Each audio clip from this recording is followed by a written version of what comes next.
Our story kicks off by completely trashing the classic fairy tale tropes we've grown up with. Forget the princess waiting in a high tower for a charming prince to come to the rescue. That is definitely not the vibe here. Instead, we're introduced to Samantha, or Sam as she prefers, the cadet daughter of the royal family of Illyria. Now, Illyria is described as the smallest country in Europe, the kind of place you'd miss on a map if you blinked at the wrong time. Sam is a royal, but she's the spare, the second-born who has spent her life in the shadow of her older sister, Eleanor. While Eleanor is the perfect princess, poised, graceful, and ready to inherit the throne, Sam is basically the black sheep of the family. Things took a tragic turn for the family when Sam was only 5 years old. Her father, the king, died in a plane crash along with his brother. Ever since then, Sam's mother, Catherine, has been the one wearing the crown and bearing the heavy burden of leadership. But the clock is ticking because in just a few short weeks, Eleanor is turning 18, which means she'll officially become the queen of Illyria. While Eleanor is prepping for a life of duty, Sam is feeling more lost than ever. She doesn't fit into this gilded royal universe, and like many second-borns, she's desperately trying to find her place in a world that only seems to value the heir. Little does she know, she's destined for something massive. And that's where our narrator James comes in to tell us that we'll get to the hero stuff in due time. We transition from the palace to a much grittier setting where Sam is with her best friend, Mike, who happens to be the son of the palace gardener. They are hauling heavy equipment onto a boat, and Mike is visibly nervous, asking Sam if she's sure about this. Sam, fueled by teenage rebellion and a genuine distaste for the monarchy, is 100% certain. She tells Mike that being royalty isn't the dream people think it is. To her, it's a pre-planned life where she has no voice. She describes the life of a royal cadet as being a silent, smiling doll that cuts ribbons and organizes receptions. She wants to do something real, something important. They set up an illegal pop-up concert in the middle of the city, and Sam takes the microphone to deliver a fiery speech. She screams to the crowd that they are there to change things and shouts, "Down with the monarchy!" She calls for freedom and for the people's voices to be heard, and the crowd loves it. They start playing a punk rock anthem about breaking hierarchies, but the rebellion is cut short when Sam's body starts doing something weird. She starts hearing high-pitched frequencies and feeling a sensory overload that makes her stumble. Suddenly, the police arrive to bust the party. Sam, being the brave one, tells Mike to grab the gear and run while she distracts the cops. She manages to lead them on a chase, but she's eventually caught and dragged back to the palace. Back at home, Sam has to face the music with her mother, Queen Catherine. It's a classic mother-daughter standoff. Sam tries to justify her actions by saying there are tons of people protesting outside, but the Queen coldly informs her that there were only 30 people there, and it was a flash mob, not a revolution. Catherine tells Sam that whether she likes it or not, she is a princess, and if she'd stop rebelling, she'd see the title as a magnificent opportunity. Sam, unimpressed, brushes her off to head to class.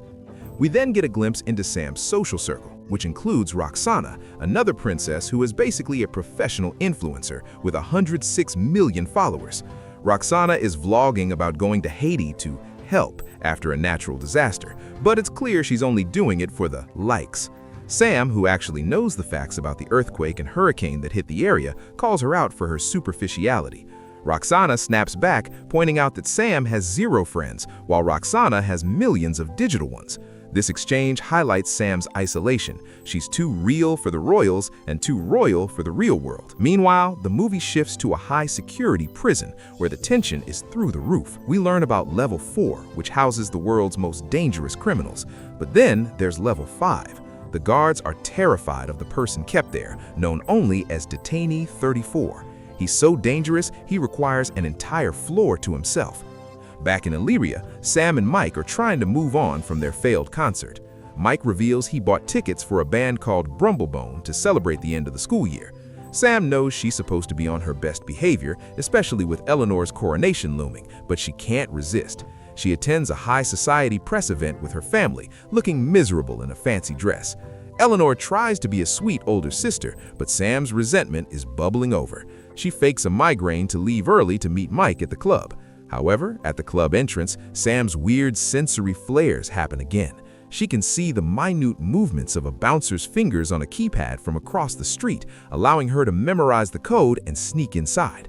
Inside the club, the noise is deafening for her. She can hear every individual heartbeat, the buzzing of insects, and the grinding of gears. It's too much. She has a sensory meltdown, causes a massive scene, and ends up getting arrested for the second time in 24 hours. This is the final straw for Queen Catherine. The next morning, Sam wakes up to find her mother in her room. Catherine tells her that her actions have consequences and that she's being sent to summer school at the Strathmore campus to catch up on her history exams. Sam is devastated, thinking her summer is ruined. But as we're about to see, this punishment is actually a recruitment mission into a world she never knew existed. But here's the twist. Sam arrives at the Strathmore campus, expecting a summer of boring textbooks and stuffy classrooms. She meets her fellow prisoners, and it's a diverse group of royal misfits. There's Mateo, who is incredibly shy and socially awkward, Tuma, a prince who is so full of himself he practically glows with arrogance, Avril from Luxembourg, and surprisingly, Roxana, the influencer princess, who apparently got sent here for skipping too many school days to attend festivals. Just as they're settling in for what they think is a history lecture, their teacher, James, enters. But James isn't a normal teacher. He's the narrator from the beginning of our story. He drops a massive truth bomb on them. They aren't actually there for summer school. He reveals that every person in the room carries a rare genetic trait called the second-born gene. This gene only appears in royal cadets, never the heirs, and it grants them extraordinary superhuman abilities that usually manifest around their teenage years. Sam's sensory overload wasn't a medical issue. It was her superpower of super senses coming online. Before the group can even process the fact that they are essentially the royal X-Men, Queen Catherine walks into the room. Sam is floored to find out that her mother isn't just a queen, she's the leader of the secret society of second-born royals. For centuries, this organization has operated in total secrecy to protect the world from high-level threats that regular governments and militaries can't handle. Catherine explains that while the firstborn heirs are the public face of the monarchy, the secondborns are the protectors who keep the world spinning. Sam is furious that she's been lied to for 15 years, but her mother tells her that the secrecy is the only thing that keeps their family safe. The stakes are set. The students have 6 weeks to master their powers and pass the final test. If they succeed, they become official members of the society. If they fail, their powers are neutralized and their memories of the entire program are wiped clean. They'll go back to being ordinary royals, never knowing they were almost heroes. The training starts immediately, and James takes them to a high-tech underground facility. He introduces them to their first test, a combat simulation room filled with lasers and moving obstacles. This is where we see the group's powers start to emerge. Roxana discovers her superpower is invisibility, which is hilariously ironic for a girl whose entire life revolves around being noticed by millions of people online. Tuma has the power of mental persuasion. He can make people do whatever he wants just by asking, though he's currently using it to be a massive jerk to everyone. Mateo reveals that he can control and communicate with insects, though at first he's just as clumsy as ever. Avril has her own secrets, but Sam is the standout. Her super senses allow her to see the laser beams before they even fire and hear the mechanical clicks of the traps. However, the team is a disaster. They don't trust each other, they don't listen, and Tuma's ego keeps clashing with Sam's rebellious nature.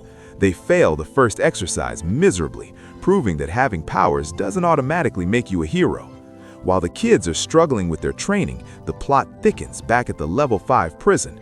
We finally get a good look at Detainee 34, whose name is Lucian. He's a former second-born royal himself who went rogue years ago. Lucian possesses incredibly powerful telekinesis, and he's been plotting his revenge against the secret society for a decade. He manages to escape the facility with the help of a mysterious accomplice, leaving a trail of destruction behind him. His goal is simple. He wants to destroy the monarchy and the secret society that betrayed him, and he has his sights on Illyria and the upcoming coronation of Eleanor. This adds a ticking clock to Sam's training. If she and her new classmates can't get their act together and master their powers, they won't just fail a class, they'll lose their kingdom and their family. Back at the school, Sam is having a heart-to-heart with James. She feels like a failure because she can't control her senses, but James reminds her that every snowflake is unique and that her imperfections are what make her special. Sam begins to realize that for the first time in her life, she's not being judged by how well she can wear a dress or cut a ribbon. She's being judged by her potential to protect people. She starts to take the training seriously, practicing her focus and learning to filter out the noise of the world. She also begins to see the vulnerability in her classmates. Roxana admits that her social media fame is a mask to hide her loneliness, and Mateo confesses that he's always felt invisible even without a superpower. The group starts to bond over their shared status as the backup royals. Sam realizes that being a second-born isn't a demotion, it's an elite calling. But as they begin to find their rhythm as a team, the shadow of Lucian is looming closer. He's a dark reflection of what a second-born can become if they let their resentment consume them. The first act ends with the team finally working together to pass a training level, but the celebration is cut short as the Queen receives news of Lucian's escape. The real mission is about to begin, and Sam will have to decide if she's ready to stop fighting against her family and start fighting for the world. The spare princess is about to become the kingdom's greatest weapon. But with an enemy as powerful as Lucian, even a secret society of superheroes might not be enough to save the crown. Leave your thoughts in the comments below, and if you liked the video, like and subscribe to Real Brief for more recaps. See you on our next recap.